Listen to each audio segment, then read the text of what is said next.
दूसरे श्लोक में भागवत के अधिकारी के बारे में बताया गया है कि भागवत सुनने का अधिकारी कौन।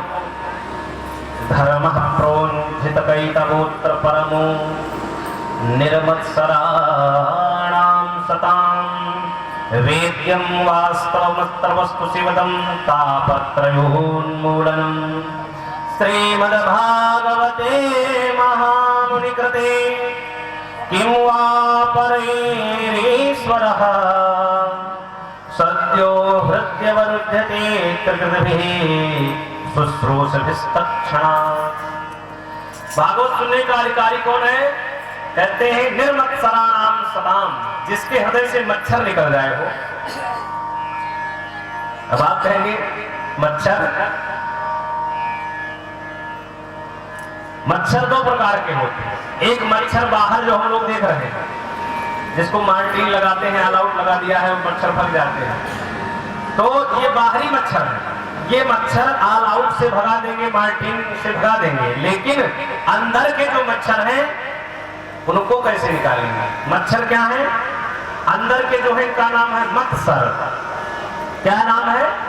मत्सर। मत्तः सरत इति मत्सरः। हमारे हृदय के अंदर काम, क्रोध, मद, लोभ, कपट, ईर्ष्या, द्वेष, ये सब क्या है? डेंगू से भी खतरनाक वाले मच्छर। और जब तक ये नहीं निकलेगा तब तक आप भागवत कथा सुनने के अधिकारी। निर्मत्सराणां सतां, आपके हृदय से जब मत्सर निकलेगा तभी आप कथा सुनने के अधिकारी होंगे। तो कहते हैं निर्मत्सराणां सतां, जिसके हृदय से मत्सर निकले वही भागवत कथा सुनने का अधिकारी।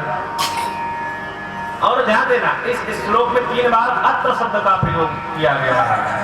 मानव सुखदेव जी महाराज कहना चाहते हैं अत्रैव श्रीमद् भागवते परमो धर्मः निरूप्यते, और नान्यत्र, जिस प्रकार से परम धर्म का निरूपण श्रीमद् भागवत में किया गया है, नान्यत्र, अन्यत्र किसी ग्रंथ में इस प्रकार का ब्रह्म का निरूपण, परम धर्म का निरूपण किसी ग्रंथ में नहीं किया।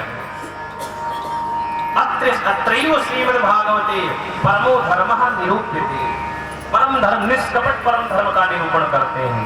तीसरे श्लोक में निगम कल्पतरोर्गलितं फलं सुखमुखादं मधुद्रव संयुतं पिबत भागवतं रसमालयं मुहुरहो रसिका भुवि भावकाः। भागवत की महिमा का वर्णन करते हैं, व्यास जी की चर्चा करते हैं, उसके बाद 6 प्रश्न पूछते हैं। इन्हीं 6 प्रश्नों पर पूरी श्रीमद् भागवत कथा है। पूरी कथा मात्र 6 प्रश्नों पर है। कौन कौन से प्रश्न हैं? कहते हैं महाराज कि अगर भगवान की कथा को सुनना है तो ये 6 प्रश्न जानना बहुत जरूरी है, भागवत कथा समझ में आएगी। इन्हीं 6 प्रश्नों से पूरी भागवत हुई है। कौन कौन से प्रश्न हैं?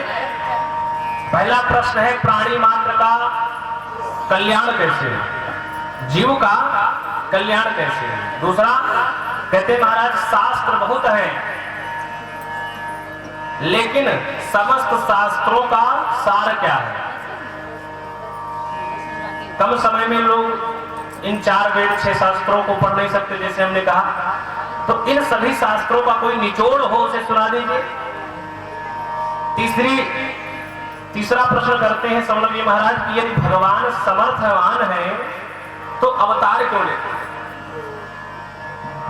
क्या भगवान राक्षस को मारने के लिए आते हैं? ध्यान देना, अगर भगवान जिस राक्षस को पैदा कर सकते हैं, क्या उसको मार नहीं सकते? भ्रकुटी विलास सृष्टि लय होई, जिन भगवान की भाव टेढ़ी हो जाए तो पृथ्वी में प्रलय हो जाती है। ऐसे भगवान एक तुच्छ राक्षस को मारने के लिए आएंगे? जिसको भगवान जन्म देते हैं उसको मारना नहीं जानते, तो भगवान का अवतार क्यों होता है? तीसरा प्रश्न। और चौथा प्रश्न यह है कि भगवान अगर अवतार लेते हैं तो कितने अवतार हुए, कहां कहां हुए? पांचवा प्रश्न है कि जीवन का परम लक्ष्य क्या है, हम लोग यहाँ पर क्या करने आए हैं? अगर हम आपसे पूछें आप यहाँ क्या करने आए हैं तो आप क्या बताएंगे? इसका उत्तर भी देते हैं। और छठवां प्रश्न कि जब भगवान अवतार लेते हैं, धर्म की रक्षा करते हैं, और जब धर्म की रक्षा करके भगवान परम धर्म धाम चले जाते हैं तो धर्मा कम शरणं गतः, धर्म किसकी शरण में जाता है? इन्हीं 6 प्रश्नों से पूरा श्रीमद् भागवत कथा सुनाते हैं। और जब इस प्रकार से 6 प्रश्न किए तो सूत जी महाराज ने अपने गुरु जी का, सुखदेव भगवान का 2 श्लोकों में बड़ा ही सुंदर ध्यान करके कथा सुनाना प्रारंभ करते हैं। बोले सूत जी महाराज की। कहते हैं मुनयः साधु भ्रष्टोहम भवद्भिर्लोक मंगलम। कहने लगे महाराज, अगर जो आपने 6 प्रश्न किया है इससे केवल आपका ही नहीं अपितु पूरे संसार का कल्याण होगा।